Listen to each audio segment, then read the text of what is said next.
Greetings and welcome back to another informative video by Instant Nerd. Here I am going to show you how to make a Fiverr gig image to make it stand out. The first thing to do is to open up your browser and Google search for how to make a Fiverr gig image. Now find this link and click on it.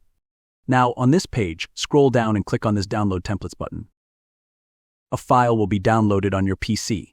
Now click Open it. Here you can see there are many templates.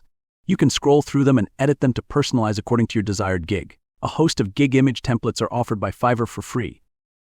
However, if you want to create an image from scratch, you can simply go back to the web page and click on this Gig Image Guidelines link.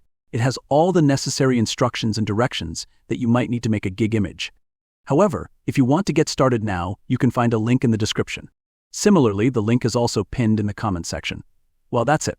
Now, you know how to make a Fiverr gig image. I hope this video was resourceful. If yes, make sure to leave a like and subscribe for daily tech tips.